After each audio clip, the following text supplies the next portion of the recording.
ಆತ್ಮೀಯ ವೀಕ್ಷಕರೇ, ಕಳೆದ 2 ದಿನಗಳಿಂದ ಗಲ್ಗೋಟಿಯಾ ಯೂನಿವರ್ಸಿಟಿ ಅನ್ನೋ ಹೆಸರು ವ್ಯಾಪಕವಾಗಿ ಪ್ರಚಾರಕ್ಕೆ ಬಂದುಬಿಟ್ಟಿದೆ. ಏನು ಅಂತ ಹೇಳಿದರೆ, ಡೆಲ್ಲಿನಲ್ಲಿ ನಡೀತಾ ಇರತಕ್ಕಂಥ ಒಂದು AI ಸಮ್ಮೇಳನ, ಅದರಲ್ಲಿ ಅನೇಕ ದೇಶಗಳ ನೂರಾರು ಯೂನಿವರ್ಸಿಟಿಗಳು, ನೂರಾರು ಶೈಕ್ಷಣಿಕ ಸಂಸ್ಥೆಗಳು, ಸಂಶೋಧನಾ ಸಂಸ್ಥೆಗಳು ತಮ್ಮ ಒಂದು ಪ್ರಾಡಕ್ಟ್ಗಳನ್ನು, ಅಂದರೆ ಟೆಕ್ನಾಲಜಿ ಮೂಲಕ AI ಟೆಕ್ನಾಲಜಿ ಬಳಸ್ಕೊಂಡು, ರೋಬೋಟ್ ತಂತ್ರಜ್ಞಾನ ಬಳಸ್ಕೊಂಡು ಪ್ರದರ್ಶನಕ್ಕೆ ಇಟ್ಟಿದ್ದಂತಹ ಒಂದು ಸಂದರ್ಭದಲ್ಲಿ ನಮ್ಮ ದೇಶವನ್ನು ಪ್ರತಿನಿಧಿಸಿದಂತಹ ಒಂದು ಸಂಸ್ಥೆ, ಈ ಗಲ್ಗೋಟಿಯಾ ಯೂನಿವರ್ಸಿಟಿಯ ಒಂದು ವಿಭಾಗದವರು ಒಂದು ನಾಯಿಯನ್ನು, ರೋಬೋ ಡಾಗ್ ಅಂತ ಕರೀತಾರೆ, ಅದನ್ನು ಅಲ್ಲಿ ಪ್ರದರ್ಶನಕ್ಕೆ ಇಟ್ಟಿದ್ದರು. ಇದರ ಬಗ್ಗೆ ಮಾಧ್ಯಮದವರಿಗೆ ಮಾಹಿತಿಯನ್ನು ಕೊಟ್ಟಂತಹ ಈ ಯೂನಿವರ್ಸಿಟಿಯ ಕಮ್ಯುನಿಕೇಷನ್ ವಿಭಾಗದ ನೇಹಾ ಸಿಂಗ್ ಅನ್ನುವ ಪ್ರೊಫೆಸರ್ ಅವರು ಅದನ್ನು ವಿವರಿಸ್ತಾ, ನೋಡಿ ಇದು ಬಹಳ ವಿಶೇಷವಾದಂತಹ ನಾಯಿ, ಇದು ರೋಬೋ ಟೆಕ್ನಾಲಜಿಯಿಂದ ಮಾಡಿದಂಥದ್ದು, ಇದನ್ನು ನಮ್ಮ ಯೂನಿವರ್ಸಿಟಿಯ ಸೆಂಟರ್ ಆಫ್ ಎಕ್ಸಲೆನ್ಸ್ ವಿಭಾಗದಿಂದ ನಾವು ಇದನ್ನು ಅಭಿವೃದ್ಧಿಪಡಿಸಿದ್ದೀವಿ, ಇದು ನಮ್ಮ ಯೂನಿವರ್ಸಿಟಿಯೇ ಮಾಡಿದಂತಹ ಒಂದು ರೋಬೋ ನಾಯಿ ಇದು, ಮತ್ತು ಇದಕ್ಕೆ ನಾವು ಓರಿಯನ್ ಅನ್ನುವ ಒಂದು ಹೆಸರನ್ನು ಕೂಡ ಕೊಟ್ಟಿದ್ದೀವಿ ಅನ್ನುವ ಒಂದು ಮಾಹಿತಿಯನ್ನು ನೀಡಿದರು. This is Orion. You need to meet Orion, and this has been developed by the Center of Excellence at the Galgotias University. ಆದರೆ ಸ್ನೇಹಿತರೆ, ಇದಾದ ಸ್ವಲ್ಪ ಹೊತ್ತಿಗೆ ಅದರ ಒಂದು ನಿಜಾಯಿತಿ, ವಾಸ್ತವ, ಅಸಲಿ ಬಣ್ಣ ಹೊರಗೆ ಬಿದ್ದಿತ್ತು. ಈ ಒಂದು ರೋಬೋ ನಾಯಿದು ಅದು ವಾಸ್ತವದಲ್ಲಿ ಈ ಯೂನಿವರ್ಸಿಟಿಯ ನಾಯಿ ಆಗಿರಲಿಲ್ಲ. ಬದಲಿಗೆ ಚೀನಾದ ಒಂದು ಯೂನಿಟ್ರಿ ರೋಬೋಟಿಕ್ಸ್ ಅನ್ನುವ ಒಂದು ಸಂಸ್ಥೆ ಡೆವಲಪ್ ಮಾಡಿದಂತಹ ಯೂನಿಟ್ರಿ ಗೋ2 ಅನ್ನುವ ಬ್ರ್ಯಾಂಡ್ ಹೆಸರಿನ ಒಂದು ರೋಬೋ ನಾಯಿ ಅದಾಗಿತ್ತು.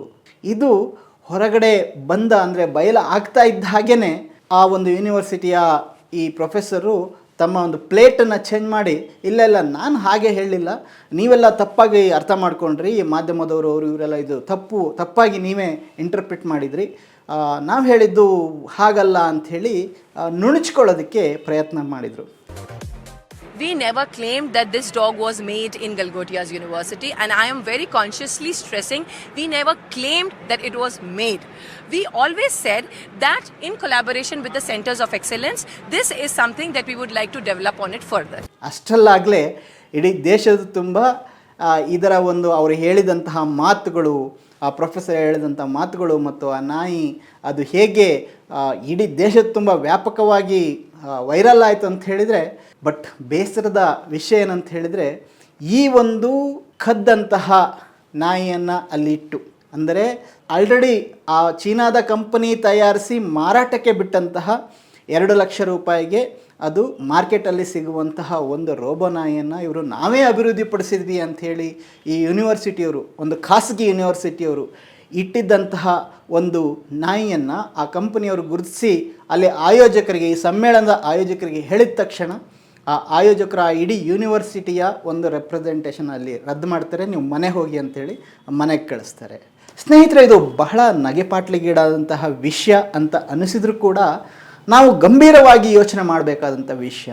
ಯಾಕೆ ಅಂತ ಹೇಳಿದರೆ, ಇವತ್ತು ಈ ಒಂದು ಯೂನಿವರ್ಸಿಟಿ ಏನಿದೆ, ಗಲ್ಗೋಟಿ ಯೂನಿವರ್ಸಿಟಿ, ಇದು ಇಂತಹ ಫ್ರಾಡ್, ಇದನ್ನು ನೀವು ಫ್ರಾಡ್ ಅಂದೇನೆ ಬೇರೆ ಯಾವುದೇ ರೀತಿಯೂ ಕೂಡ ನೀವು ಕರಲಿಕ್ಕೆ ಸಾಧ್ಯ ಇಲ್ಲ. ಇದೊಂದು ಮೋಸ, ಒಂದು ವಂಚನೆಯ ಒಂದು ಪ್ರಕರಣ. ಇದು ಇಂತಹ ಒಂದು ಪ್ರತಿಷ್ಠಿತವಾದಂತಹ, ಇಡೀ ಸರ್ಕಾರವೇ ಭಾಗಿಯಾಗಿ ನರೇಂದ್ರ ಮೋದಿಯವರೇ ಇದನ್ನು ಉದ್ಘಾಟನೆ ಮಾಡಿ ನಡೆಸ್ತಾ ಇದ್ದಂತಹ ಒಂದು ಪ್ರತಿಷ್ಠಿತ ಸಮ್ಮೇಳನದಲ್ಲಿ ಇಂತಹ ಒಂದು ಯೂನಿವರ್ಸಿಟಿಯ ಫ್ರಾಡ್, ಒಂದು ವಂಚಕ ಮಾಡೆಲನ್ನು ಇಲ್ಲಿ ಇಡ್ತಾರೆ ಅಂತ ಹೇಳಿದ್ರೆ, ಇದು ನಮ್ಮದು ಅಂತ ಹೇಳಿದರೆ, ಇದು ಇಡೀ ದೇಶಕ್ಕೆ ಕಣ್ಣಿಗೆ ಮಣ್ಣು ಎರಸ್ತಕ್ಕಂಥ ಒಂದು ಕೆಲಸ. ಇಂತಹ ಕೆಲಸ ಇದೇನು ಫಸ್ಟ್ ಅಲ್ಲ. ಇದೇ ಗಲ್ಗೋಟಿಯಾ ಯೂನಿವರ್ಸಿಟಿಯಲ್ಲಿ 2020ರಲ್ಲಿ, ಅಂದರೆ 5 ವರ್ಷದ ಹಿಂದೆ, ಯಾವಾಗ ಕೊರೋನಾ ಬಂದು ಅದರ ಬಗ್ಗೆ ವ್ಯಾಪಕವಾದ ಒಂದು ಆತಂಕ ಶುರುವಾಗಿತ್ತು, ಅದರ ಸಂಬಂಧಪಟ್ಟಾಗೆ ಚರ್ಚೆಗಳು ಶುರು ನಡೆಯಿತು. ಆ ಸಂದರ್ಭದಲ್ಲಿ ಇಲ್ಲಿನ ಒಂದು ವಿಭಾಗದಿಂದ, ಸೈನ್ಸ್ ಆ್ಯಂಡ್ ರಿಸರ್ಚ್ ವಿಭಾಗದಿಂದ ಒಂದು ಪೇಪರ್ ಪ್ರೆಸೆಂಟೇಷನ್ ಆಗುತ್ತೆ, ಒಂದು ರಿಸರ್ಚ್ ಪೇಪರ್ ಪ್ರೆಸೆಂಟೇಷನ್ ಆಗುತ್ತೆ. ಅದನ್ನು ಧರ್ಮೇಂದ್ರ ಕುಮಾರ್ ಅನ್ನೋರು ಬರೆದಿರ್ತಾರೆ. ಅವರು ಅದರಲ್ಲಿ ಏನು ಹೇಳಿರ್ತಾರೆ ಅಂತ ಹೇಳಿದರೆ, ಏನು ಈ ಜಾಗಟೆ ಬಡಿಯೋದ್ರಿಂದ ತಟ್ಟೆ ಬಾರಿಸೋದ್ರಿಂದ ಕೂಡ ಯಾವ ರೀತಿಯಲ್ಲಿ ಕೊರೋನಾ ವೈರಸ್ಸನ್ನು ಹೋಗಲಾಡಿಸ್ಬೋದು, ಕಂಟ್ರೋಲ್ ಮಾಡ್ಬೋದು ಅಂತ ಹೇಳಿ. ಸ್ನೇಹಿತರೆ, ನಿಮಗೆಲ್ಲ ದಿನಗಳು ನೆನಪಿರ್ಬೋದು, ಇಡೀ ದೇಶದ ಜನ ಪ್ರಧಾನಮಂತ್ರಿ ನರೇಂದ್ರ ಮೋದಿ ಅವರು ಹೇಳಿದರು ಅಂಥೇಳಿ. और आभार कैसे व्यक्त करेंगे? ताली बजा करके, थाली बजा करके, घंटी बजा करके हम उनके प्रति अपनी कृतज्ञता व्यक्त करें. ಎಲ್ಲ ರಾತ್ರಿ ನಿಂತ್ಕೊಂಡು ಸಂಜೆ ಅಷ್ಟೊತ್ತಿಗೆ ಎಲ್ಲ ತಟ್ಟೆ ಜಾಗಟೆ ಎಲ್ಲ ಬಾರಿಸಿದಂತಹ ಒಂದು ಇಡೀ ಪ್ರಪಂಚದಲ್ಲೇ ಒಂದು ನಗೆ ಪಾಟ್ಲಿಗೀಡಾದಂಥ ಒಂದು ಸನ್ನಿವೇಶ ನಾವೆಲ್ಲ ನೋಡಿದ್ವಿ.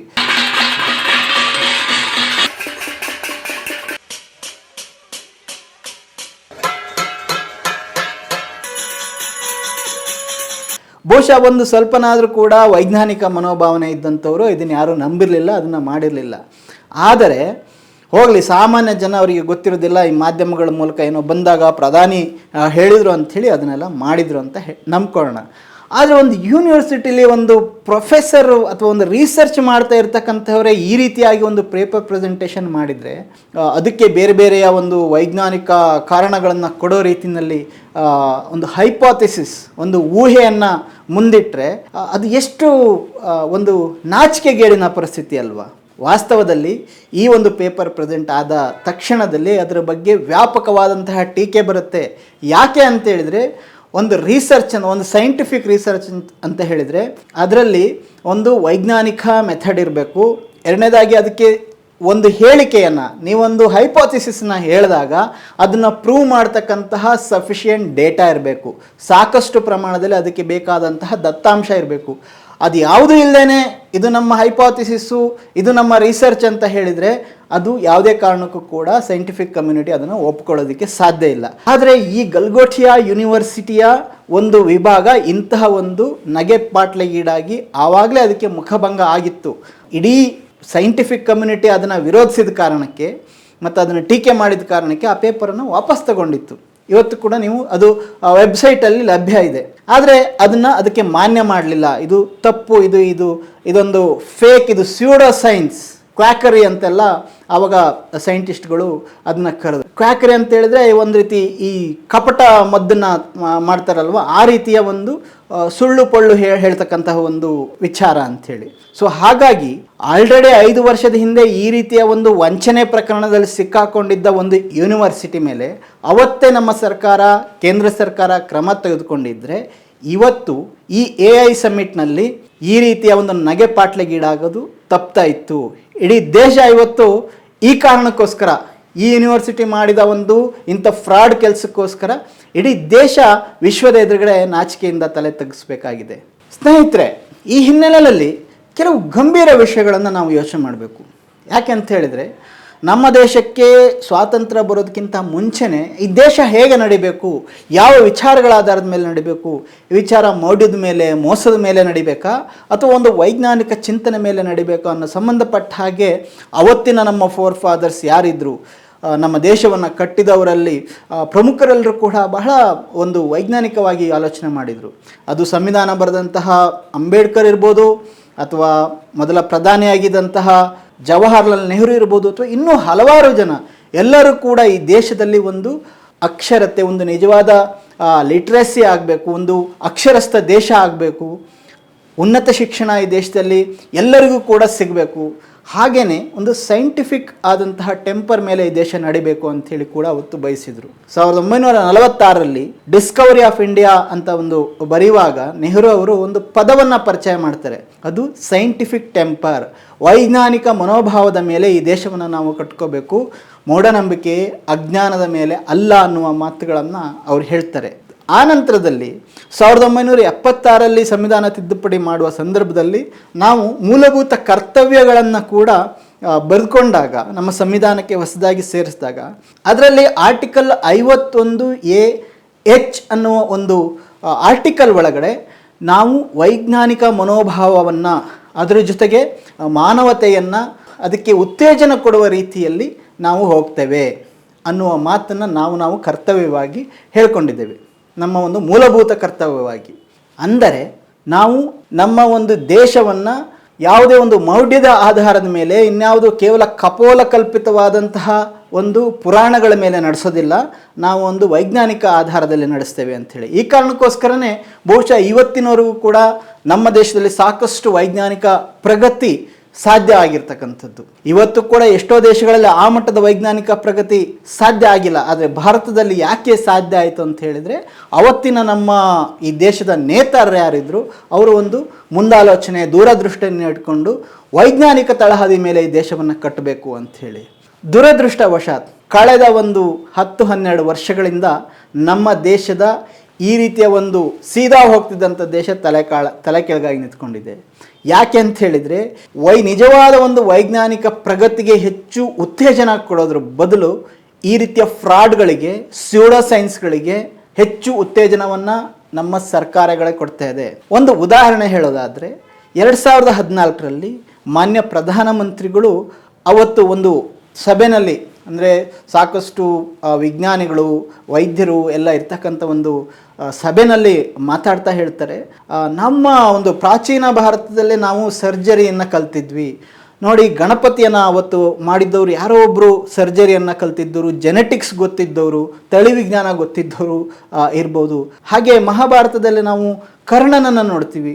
ಇದೆಲ್ಲ ಕೂಡ ಅಂದರೆ ಇವತ್ತಿನ ಏನು ಟೆಕ್ನಾಲಜಿ ಇದೆ, ಈ ಟೆಕ್ನಾಲಜಿ, ಮೆಡಿಕಲ್ ಟೆಕ್ನಾಲಜಿ ಅವತ್ತೇ ಇತ್ತು ಅನ್ನೋ ಒಂದು ಮಾತುಗಳನ್ನು ನರೇಂದ್ರ ಮೋದಿ ಅವರು ಹೇಳಿದರು. ಎಂತಹ ವಿಪರ್ಯಾಸ ನೋಡಿ. ಅವತ್ತು ಸ್ವಾತಂತ್ರ್ಯ ಬಂದ ಒಂದು ಹೊಸ್ತಿಲಲ್ಲಿ ಈ ದೇಶವನ್ನು ನಿಜವಾದ ಒಂದು ವೈಜ್ಞಾನಿಕ ತಳಹದಿಯ ಮೇಲೆ ಕಟ್ಟಿದಂತಹ ಒಬ್ಬ ಪ್ರಧಾನಿ ಜವಾಹರಲಾಲ್ ನೆಹರು ಎಲ್ಲಿ ಇವತ್ತು ಈ ರೀತಿಯ ಕೆಲವು ನಮ್ಮ ನಂಬಿಕೆಗಳನ್ನು, ನಮ್ಮ ಆಚರಣೆಗಳನ್ನು ಇಟ್ಕೊಂಡು ಅದೇ ನಿಜ ಅಂತ ಹೇಳಿ ಜನರಿಗೆ ಬಿಂಬಿಸ್ತಾ ಇರತಕ್ಕಂತಹ ಒಬ್ಬ ಪ್ರಧಾನಮಂತ್ರಿಯಲ್ಲಿ ಯಾರಾದರೂ ಇದನ್ನು ನಂಬಲಿಕ್ಕೆ ಸಾಧ್ಯನಾ? ಅದಕ್ಕೆ ಯಾವುದಾದ್ರು ಪ್ರೂಫ್ ಇದೆಯಾ? ಬಹಳ ದುರಂತ ಅಂತ ಹೇಳಿದರೆ, 2015ನೇ ಇಸ್ವಿಯಲ್ಲಿ ನಮ್ಮ ದೇಶದಲ್ಲಿ ಬಾಂಬೆನಲ್ಲಿ ಒಂದು ವಿಜ್ಞಾನ ಸಮ್ಮೇಳನ ನಡೀತದೆ, 102ನೇ ಸೈನ್ಸ್ ಕಾಂಗ್ರೆಸ್ ನಡೀತದೆ. ಅಲ್ಲಿ ಕ್ಯಾಪ್ಟನ್ ಆನಂದ ಬೋದಾಸ್ ಅನ್ನುವ ಒಬ್ಬ ವ್ಯಕ್ತಿ, ಅವರು ಒಬ್ಬರು ಪೈಲಟ್, ಅದು ಮಾಜಿ ಪೈಲಟ್ ಅಂಥವರು ಆ ಸೈನ್ಸ್ ಕಾಂಗ್ರೆಸ್ನಲ್ಲಿ ವಿಜ್ಞಾನಿಗಳೆಲ್ಲ ಇದ್ದಾಗ ಒಂದು ಮಾತನ್ನು ಹೇಳ್ತಾರೆ, ನಮ್ಮ ದೇಶದಲ್ಲಿ 7,000 ವರ್ಷಗಳ ಹಿಂದೆಯೇ ಒಂದು ವಿಮಾನ ತಂತ್ರಜ್ಞಾನ ಇತ್ತು. ಅವತ್ತು ವಿಮಾನಗಳನ್ನು ಭಾರದ್ವಾಜ ಅನ್ನೋ ಒಬ್ಬ ಮಹರ್ಷಿ ಖಂಡದಿಂದ ಖಂಡಕ್ಕೆ ಖಂಡಾಂತರವಾಗಿ ಚಲಿಸ್ತಕ್ಕಂತಹ ವಿಮಾನವನ್ನು ಅಭಿವೃದ್ಧಿ ಮಾಡಿದರು. ಹಾಗಾಗಿ ಅದೆಲ್ಲ ಇವತ್ತು ನಮಗೆ ಮರೆತು ಹೋಗಿದೆ ಅನ್ನೋ ಮಾತನ್ನು ಹೇಳಿದರು.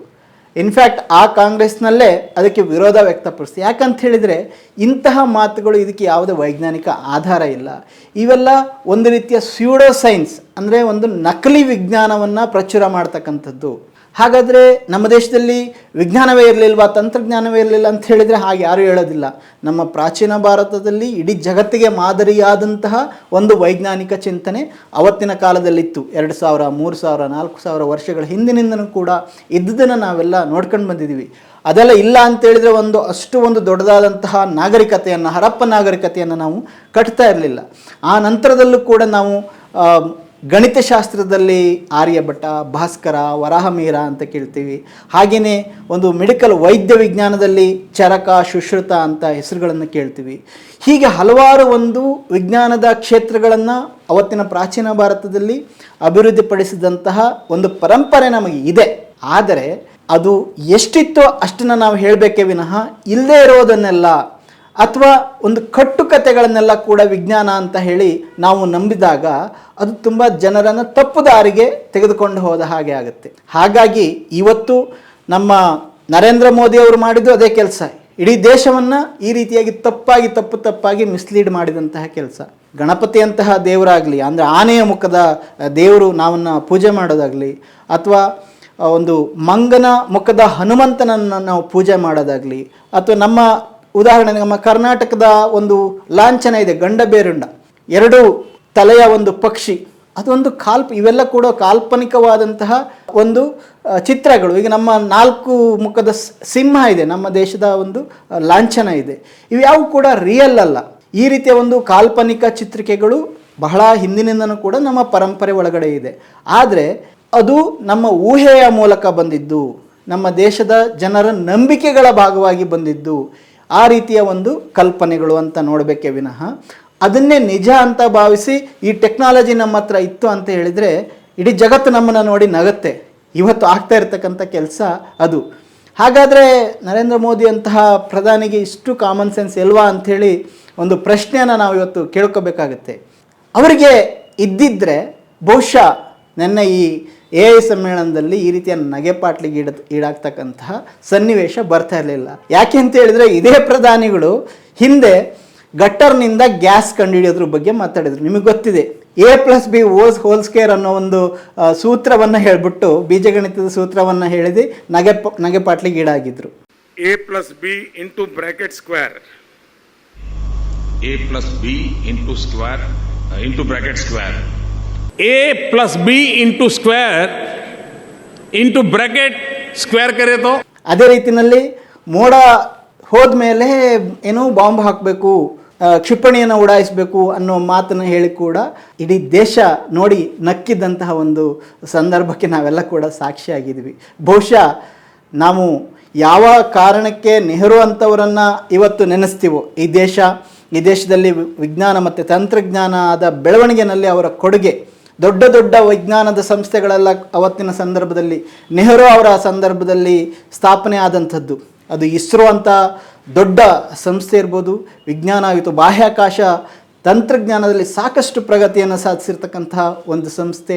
DRDO ಇರ್ಬೋದು, ಹಾಗೆಯೇ ಹಲವಾರು ವಿಜ್ಞಾನದ ಸಂಸ್ಥೆಗಳು, ಹಲವಾರು IIMಗಳು, IITಗಳು. ಯಾವ ರೀತಿಯಲ್ಲಿ ನೆಹರು ಅವರನ್ನು ಅಥವಾ ಲಾಲ್ ಬಹದ್ದೂರ್ ಶಾಸ್ತ್ರಿ ಅಂಥವರನ್ನು ನೆನಪು ಮಾಡ್ಕೊಳ್ತೀವೋ, ಬಹುಶಃ ಮುಂದಿನ ಜನರೇಷನ್ನು ನರೇಂದ್ರ ಮೋದಿಯವರನ್ನು ಇಂತಹ ತಮಾಷೆಯಾಗಿ ನೆನಪು ಮಾಡ್ಕೊಳ್ಳೋ ಅಂಥ ಒಂದು ಸಂದರ್ಭ ಬಂದರೂ ಕೂಡ ಆಶ್ಚರ್ಯ ಇಲ್ಲ. ಹಾಗಾಗಿ ಸ್ನೇಹಿತರೆ, ನಾವು ನಮ್ಮ ದೇಶದ ಭವಿಷ್ಯದ ಬಗ್ಗೆ ಯೋಚನೆ ಮಾಡಬೇಕಾಗಿದೆ. ಎಂಥವರ ಕೈಯಲ್ಲಿ ಈ ದೇಶದ ಒಂದು ಚುಕ್ಕಾಣಿಯನ್ನು ಕೊಟ್ಟು ಯಾವ ಕಡೆ ನಾವು ಹೋಗಲಿಕ್ಕೆ ಸಾಧ್ಯ, ಯಾವ ವೈಜ್ಞಾನಿಕತೆ ಆಧಾರದ ಮೇಲೆ ದೇಶವನ್ನು ಕಟ್ಟಲಿಕ್ಕೆ ಸಾಧ್ಯ? ಇವತ್ತು ಪಕ್ಕದ ಚೀನಾದಂತಹ ದೇಶ ನಮಗೆ ಹೋಲಿಸಿದಾಗ 100 ವರ್ಷ ಮುಂದಿದೆ. ಅದರ ಅಭಿವೃದ್ಧಿ ವೇಗ, ನೀವು ಅದರ ಸೈನ್ಸ್ ಆ್ಯಂಡ್ ಟೆಕ್ನಾಲಜಿ ತಗೊಳ್ಳಿ, ಅಥವಾ ಅದರ ಕೃಷಿ ತಗೊಳ್ಳಿ, ಕೈಗಾರಿಕೆ ತಗೊಳ್ಳಿ, ಪ್ರತಿಯೊಂದು ಕ್ಷೇತ್ರದಲ್ಲೂ ಕೂಡ. ಯಾಕೆಂತ ಹೇಳಿದರೆ ಅಲ್ಲಿ ಈ ರೀತಿಯ ಒಂದು ಮೌಢ್ಯಗಳಿಗೆ ಅಥವಾ ಫ್ರಾಡ್ಗಳಿಗೆ ಅವಕಾಶ ಇಲ್ಲ ಅನ್ನೋ ಕಾರಣಕ್ಕೆ. ಆದರೆ ನಾವೇನು ಮಾಡ್ತಾ ಇದ್ದೀವಿ? ನಾವು ಆ ಚೀನಾ ದೇಶ ಮಾಡಿದಂಥ ಒಂದು ಮಾಡೆಲನ್ನು ನಾವು ಒಂದು ಇಡೀ ಜಗತ್ತು ನೋಡ್ತಕ್ಕಂಥ ಒಂದು ಸಮ್ಮೇಳನದಲ್ಲಿ ಪ್ರದರ್ಶನಕ್ಕೆ ಇಡ್ತೀವಿ ಅಂತ ಹೇಳಿದರೆ ನಮ್ಮ ಲೆವೆಲ್ ಎಷ್ಟು, ನಮ್ಮನ್ನು ನಾವು ಎಷ್ಟು ಕಿಂಡಲ್ ಮಾಡ್ಕೊಳ್ಳೋದಲ್ವ ಇದು? ಅಥವಾ ಇಂಥವರಿಗೆ ನಾವು ಅವಕಾಶವನ್ನು ಕೊಟ್ಟಾಗ ನಾವು ಎಲ್ಲಿಗೆ ಹೋಗ್ತೀವಿ? ಯಾಕೆ ಹಿಂದೆ 2020ರಲ್ಲೇ ಈ ಫ್ರಾಡ್ ಮಾಡಿದಂಥ ಯೂನಿವರ್ಸಿಟಿಗೆ ಮತ್ತೆ ಯಾಕೆ ಇಲ್ಲಿ ಅವಕಾಶ ದೊರೆಯಿತು? ಇದೇ ರೀತಿ ಇಂತಹ ಫ್ರಾಡ್ ಯೂನಿವರ್ಸಿಟಿಗಳು, ಖಾಸಗಿ ಯೂನಿವರ್ಸಿಟಿಗಳು ಯಾವ ರೀತಿಯಲ್ಲಿ ನಮ್ಮ ದೇಶದ ವಿದ್ಯಾರ್ಥಿಗಳನ್ನು ಇಡೀ ದೇಶದಲ್ಲಿ ರೂಪಿಸ್ತಾ ಇರ್ಬೋದು, ಯಾವ ರೀತಿಯಲ್ಲಿ ಅವರನ್ನು ದಾರಿ ತಪ್ಪಿಸ್ತಾ ಇರ್ಬೋದು, ಅವರ ನಿಜವಾದ ವೈಜ್ಞಾನಿಕ ಚಿಂತನೆಯಿಂದ ಅವರನ್ನು ಯಾವ ರೀತಿಯಾಗಿ ದಿಕ್ಕು ತಪ್ಪಿಸ್ತಾ ಇರ್ಬೋದು. ಇದೆಲ್ಲ ಗಂಭೀರ ವಿಚಾರಗಳಲ್ವಾ? ಇದೆಲ್ಲ ಈ ದೇಶದ ಭವಿಷ್ಯದ ವಿಚಾರಗಳಲ್ವಾ? ನಿಜವಾದ ವೈಜ್ಞಾನಿಕ ಚಿಂತನೆಯ ಮೂಲಕ ಈ ದೇಶವನ್ನು ಕಟ್ಟಬೇಕು. ಅದಕ್ಕೆ ಯುವಜನರು, ವಿದ್ಯಾರ್ಥಿಗಳು ಸರಿಯಾದ ದಿಕ್ಕಿನಲ್ಲಿ ಹೋಗಬೇಕಾಗತ್ತೆ. ಆದರೆ ಮೇಲ್ಗಡೆ ಕುಂತವರೇ ಈ ರೀತಿಯ ಅಡ್ಡದಾರಿಗೆ ಕರ್ಕೊಂಡು ಹೋದರೆ ಈ ದೇಶದ ಗತಿ ಏನು? ಇದ್ರ ಬಗ್ಗೆ ನಾವೆಲ್ಲ ತುಂಬ ಗಂಭೀರವಾಗಿ ಚಿಂತನೆ ನಡೆಸಬೇಕಾಗಿದೆ. ಮತ್ತು ಇಂತಹ ಒಂದು ಫ್ರಾಡ್ಗಳನ್ನು ನಾವು ಬರೀ ಅದನ್ನು ಟ್ರೋಲ್ ಮಾಡೋದು ಮಾತ್ರ ಅಲ್ಲ, ಖಂಡಿತವಾಗಿ ಖಂಡಿಸಬೇಕಾಗಿದೆ. ನಮ್ಮ ದೇಶದ ಒಂದು ಹಿರಿಮೆ ಇದೆ, ಈ ದೇಶದಲ್ಲಿ ಸಾವಿರಾರು ವರ್ಷಗಳ ಒಂದು ವೈಜ್ಞಾನಿಕ ಚಿಂತನೆ ಇದೆ. ಅದನ್ನು ಉಳಿಸಿ ಬೆಳೆಸ್ಕೊಂಡು ಹೋಗೋದ್ರ ಬಗ್ಗೆ ನಾವೆಲ್ಲ ಕೂಡ ಗಂಭೀರವಾಗಿ ಯೋಚನೆ ಮಾಡೋಣ. ನಮಸ್ಕಾರ. ಮತ್ತೆ ನೋಡ್ತಾ ಇರಿ ಕನ್ನಡ ಪ್ಲಾನೆಟ್.